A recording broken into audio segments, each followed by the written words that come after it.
Welcome back. Let me come back to you to continue from where we stopped. Well, I will not. I will not say I'm impressed at all. I think we lost a very, very powerful opportunity to actually send out a clear message that we're getting our resource planning initiative and programs right. If you look at the budget closely, the budget is actually broken into two angles. Look at the revenue angle and then you look at the expenditure angle. If you look at the revenue angle, you notice, well, oil has actually been going down. And of course, you're talking about the federal government here. We're not lumping it with states and local government. Uh, Oil, yeah, is down. The federal government is expecting about 820 billion from oil, which is about 50% of what we got last year, or what we expected last year, since the budget implementation report for this year is not out. 820. If you look up a little bit, the next big item is actually CIT, which in fact, that's a corporate income tax. In fact, the federal government is expecting more revenue from corporate income tax than they do from oil. But look at the structure of the economy itself. You notice actually that they are way off it. Companies are actually losing big time. I mean, if you look at the bank first quarter of this year, the results have been terrible. Then a little bit up again, you see the big bracket. We're expecting about 1.5 trillion from internally generated. Internally, which they call it independent revenue, and that's what they generate outside the federation. It looks wonderful with the concept around TSE. But if we look critically at this big mass, how will the federal government do this? It's not clear in the budget. Now, if we come down, value-added tax, consumer spending has been very low this year. The economy has been very tight. If we look at the component of that VAT itself, you notice that roughly about 45% of the money that we make from VAT comes from oil companies and government spending. And government have not been spending. So vehemently, what we're seeing already is a shortfall. All right, guys, now in conclusion, we're out of time. What would you like to say moving forward? We need to look at the system, how the system revolves around the state's government itself. If you have 24 states that are not giving you great IGR, that means we'll still which the IGR could have complemented some of the efforts of the federal government, but since it's not there, it's quite appalling. If you have a legislative arm that is taking a larger percentage of what is supposed to be used in really changing the lives of people, that's very appalling. And if we don't have anything to do about our own legislative arm, then we'll still continue to live like this. And just going forward, yes, we have 6.07 trillion, but let's every one of us see how we can join the movement in making sure all our amount of it is being implemented in some of this the capital projects, and projects that would add value, just like Muyiwa said, as it regards ICT. So we have some GDP from the non-oil sector, like ICT and agri. I think the first thing we need to do is to get our budgeting process right. It's wrong. From 1960 to date, we've been missing the opportunity to carefully and resourcefully plan expenditure. That is the critical thing Nigeria needs to get right. The moment we get that right, it's not enough to set objectives. We want to have 20,000 kilometers of fiber optic connecting virtually every ward in Nigeria. That's just an objective, but how do we plan to fulfill this? That's an implementation plan. Every agency in the United States, and there are very many of them, roughly about 50,000 agencies in the United States, they all have clear-cut budget implementation strategies. It's not only about having objectives. How we plan to fulfill this objective. We plan to build wards around, we try to build incubators around. How will we fulfill this objective? The total number of blocks we need to do this thing. And where will it be located?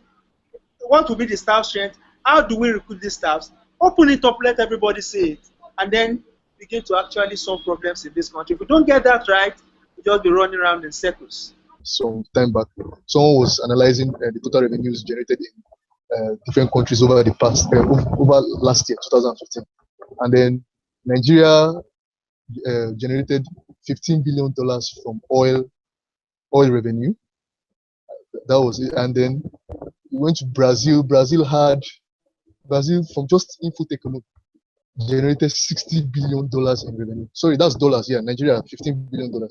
Then Brazil Infotech $60 billion in revenue. Apple, the most valuable tech company in the world, just Apple alone, Apple, a private company, generated $20 billion from the App Store. This is the App Store where the apps that people use every day. What apps that people use to communicate, people use to engage with their lives every day. From just that, they generated $20 billion in revenue. And then India, from software exports, generated 80 billion. Out of that 80 billion, 1 billion was exported to Africa. So what's happening to Africa? We need to, the older generation, especially our parents, because one challenge that people around my generation have, and the younger ones, is convincing their parents that the ICT sector is way to go. When they tell their parents, "Well, this is I want to go and work at this technology startup, or I have this technology startup I'm trying to build, and this is what I'm trying to do." And then parents, through no fault of theirs, they believe they want the best for their children, are pushing for their children to get standard jobs in standard places, the regular bank, oil sector. So, but if a lot is invested through this budget to push some awareness to the general public, the opportunities that lie in Infotech, in ICT, maybe more people will be aware, more parents will be pushing their children to tour along this line. All right, guys, that will be all on the program today. Thanks for coming on the program and sharing your thoughts. We'll take a quick break. I'll be back shortly. Stay with us.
Chief Bode George told me personally he wants to be national chairman of a party.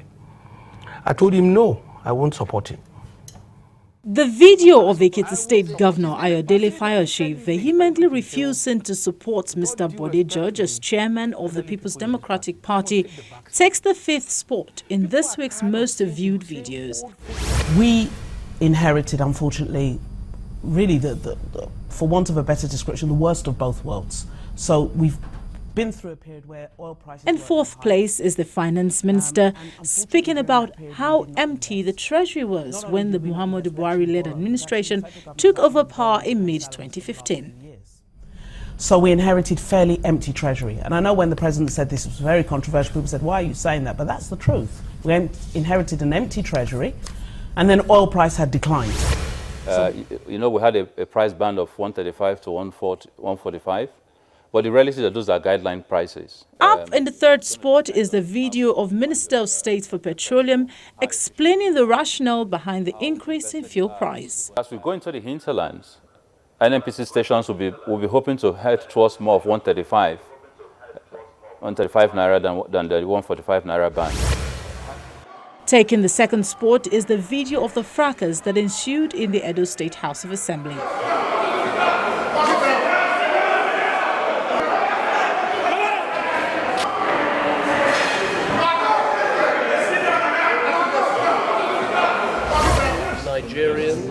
actually lots of leaders of some fantastically corrupt countries coming to Britain. While in the first position is the scorching comment made by the British Prime Minister on the level of corruption in Nigeria and Afghanistan, which President Muhammadu Buhari replies immediately. I'm not going to demand any apology from anybody. What I am demanding is the return of assets.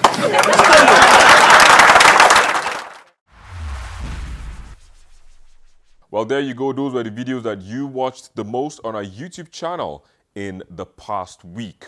Now, passing the budget has never been the problem. The problem, however, is implementing the budget to the letter. While the National Assembly has promised to ensure proper implementation of the 2016 budget through diligent oversight, the federal government has also assured of effective implementation of the budget in order to achieve accelerated development in the country.